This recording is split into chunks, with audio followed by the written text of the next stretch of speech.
Coronavírus. A OMS, a Organização Mundial de Saúde, declarou uma emergência em saúde pública internacional devido ao surto desse novo vírus na China. O que será que tem de verdade? O que será que tem de mito? E principalmente, como nós podemos lidar com a ansiedade causada por essa nova ameaça global? É sobre isso que eu vou falar no vídeo de hoje aqui no canal Saúde da Mente.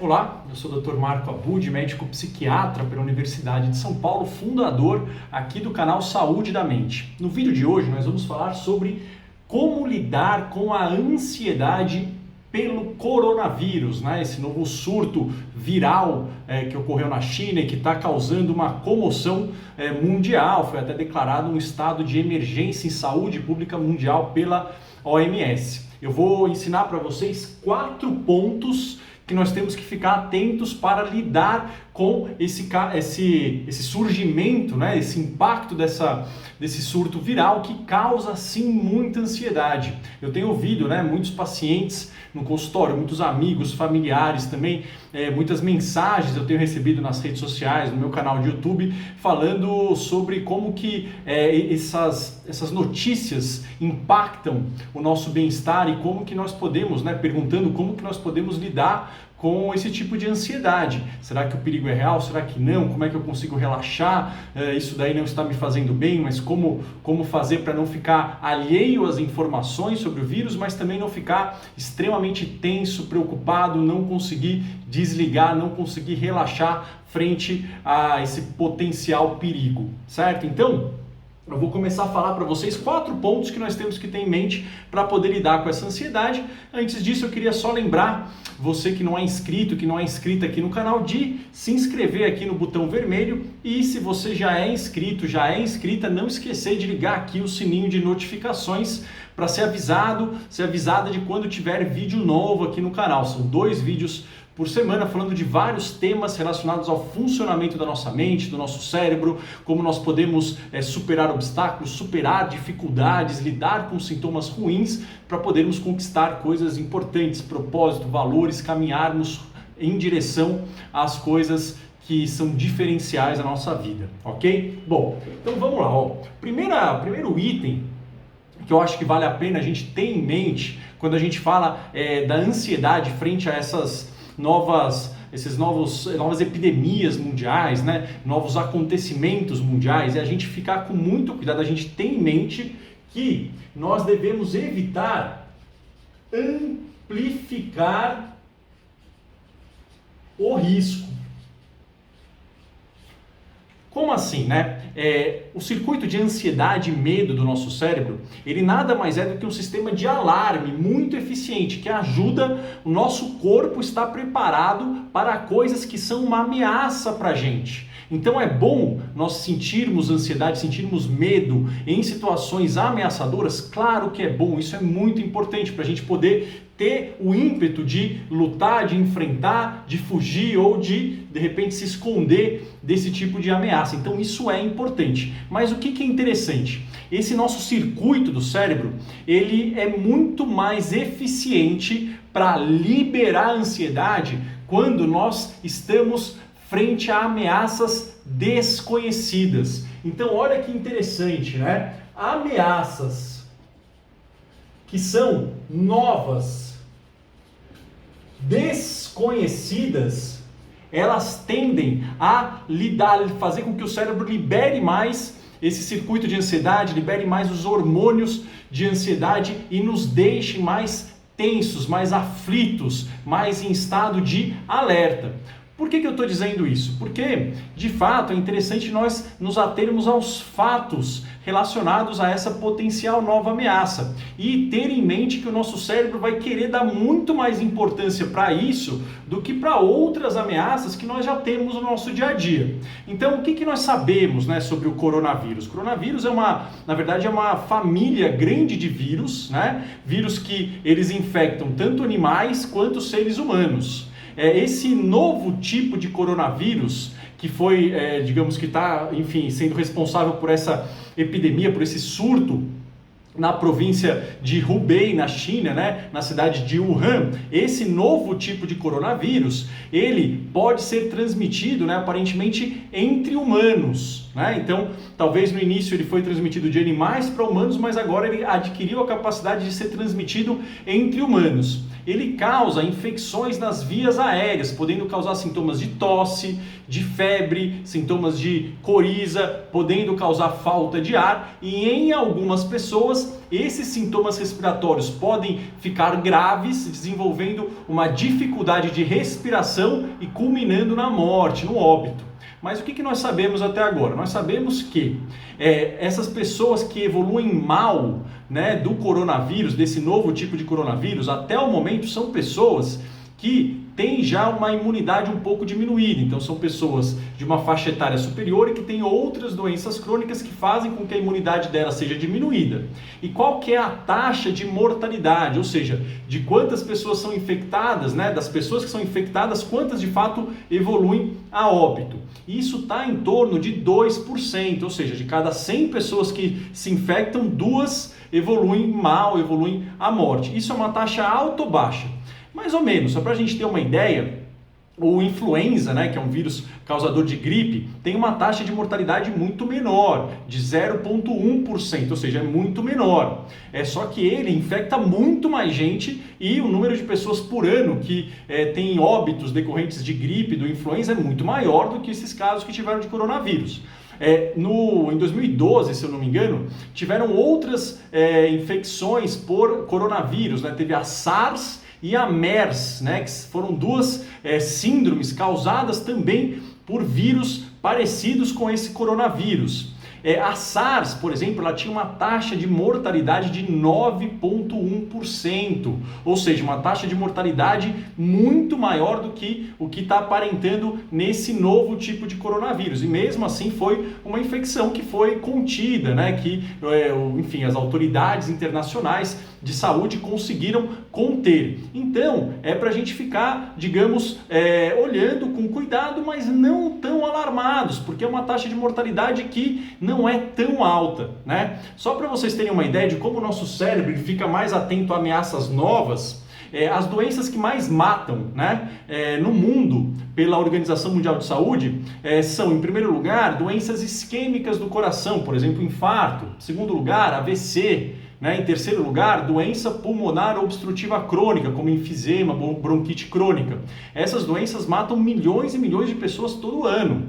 E nós não estamos, nesse momento, tão preocupados, tão atentos, tão em alerta com esse risco de ter, por exemplo, um evento cardíaco que tem uma chance de morte muito maior do que do coronavírus, e nós estamos com esse alerta pelo coronavírus. Isso é natural. Só que o que é interessante? Nós sabemos os dados e nós nos atermos à realidade, né? Que esse vírus ele foi, né, eclodiu, né, esse surto nessa província lá na China, que tem uma taxa de mortalidade que não é tão assustadora, que a maioria dos casos evoluem com sintomas leves a moderados e que pessoas que estão apresentando quadros mais complicados, em geral, já têm uma perda de imunidade, pelo menos é o que se sabe até o momento. Então é legal que a gente saber que é interessante a gente olhar o risco, mas não amplificar esse risco, ok?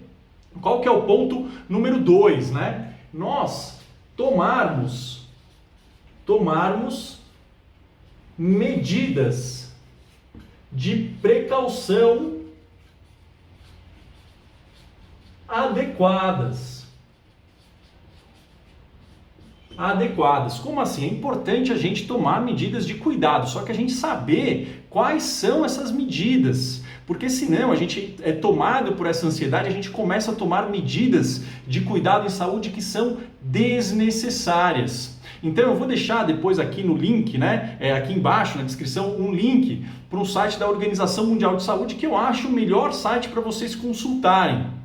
Depois a gente vai falar que tem muitas fontes de informação que não são muito boas. E lá eles colocam quais são os mitos, os fatos, quais são as medidas de cuidado que nós devemos ter. Então, até o momento, o que a gente tem que ter de medidas de cuidado, né? Principal, higiene de mãos. Por quê? Porque o vírus ele é transmitido pelo contato, né? Muitas vezes a gente coloca a mão no nosso nariz, na boca, né? E o vírus ele fica na nossa mão, aí a gente encosta, né, em outros locais, depois outra pessoa pode encostar nesse local, levar a mão aqui até as vias aéreas e se contaminar. Então, higiene de mãos é uma coisa fundamental, isso é bacana, isso não precisamos de nenhum tipo de manejo tão fora da nossa rotina, ok? O que mais? Cobrir nariz e boca quando nós formos tossir ou espirrar, para evitar que sejam lançados jatos, né, de saliva, de secreções nas nossas vias respiratórias que possam contaminar outras pessoas.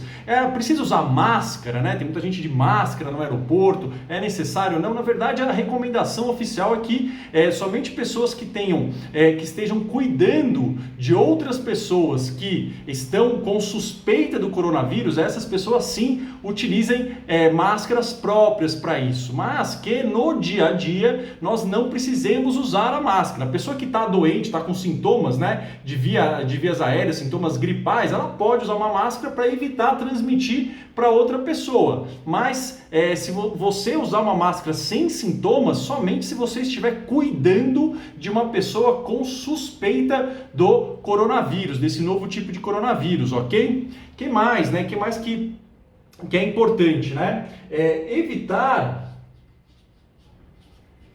contato com pessoas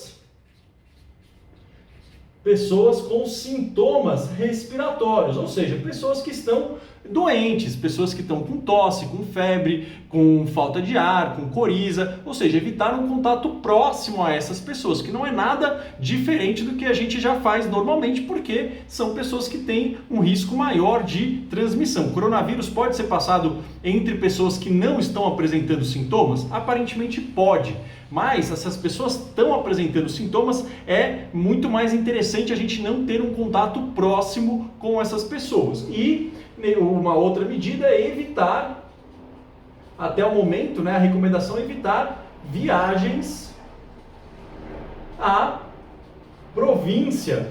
A província onde o vírus foi, esse vírus foi eclodido, né? Que é a província de Hubei, aonde fica a cidade de Wuhan. Evitar viagens para lá. Não existe recomendações de evitar viagens para outros países. Ok? Então isso seria, as medidas de precaução básicas que nós devemos tomar. Poxa, vou tomar umas vacinas para outras doenças que podem me proteger do coronavírus. Não existe vacina. Vou tomar dose extra de vitaminas. Também não tem nada mostrando que isso vai ajudar.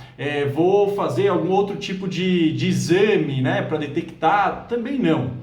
Essas medidas são medidas básicas. Outras medidas que a gente pode acrescentar são medidas que preservam a nossa imunidade, como dormir bem, uma alimentação saudável, evitar o uso excessivo de álcool, que são medidas de, melhora global de imunidade, ok? Então, medidas de precaução adequadas e normais, né? Sem medidas de precaução extra, o que a gente já faz no bom senso. Essas são as principais que são recomendadas, ok? Aqui, ó, número 3, evitar o consumo excessivo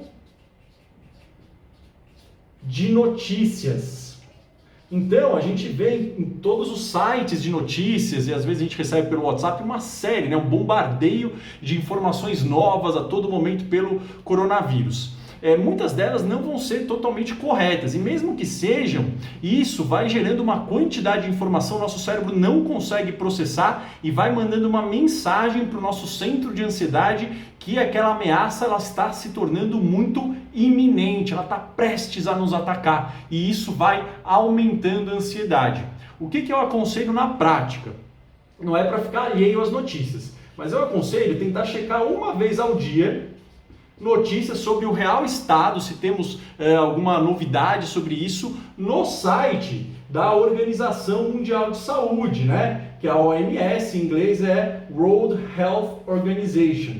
Lá eles têm, se eu não me engano, diariamente atualizando como que estão os relatórios sobre o coronavírus, né? Como é que está a situação global, quais são os cuidados. O site ele tem várias informações. A maioria das informações ela está em inglês, né? Então as informações em português elas não estão tão, o site em português não está tão atualizado, mas se você tiver a possibilidade de olhar essas fontes da Organização Mundial de Saúde, eu recomendo olhar lá, está muito bem descrito, está muito bem feito e eles atualizam numa base diária essas informações. Veja uma vez ao dia e ponto, evitar esse consumo excessivo de notícias, de informações. Isso deixa a gente num estado de tensão.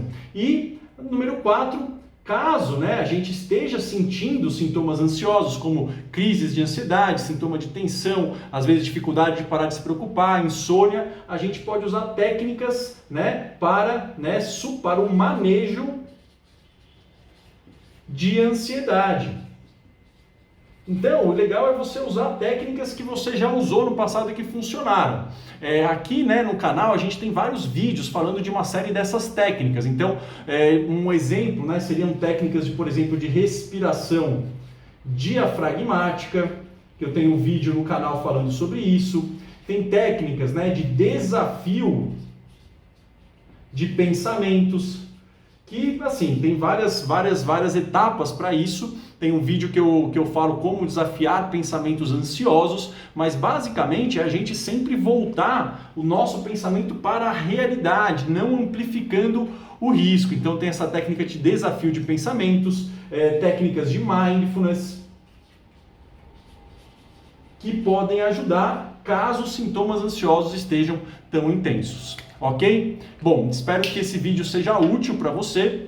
Essas são as informações sobre o coronavírus disponíveis até o momento. Pode ser que elas mudem, conforme vão descobrindo coisas, digamos, coisas extras, sobre esse vírus, sobre essa doença.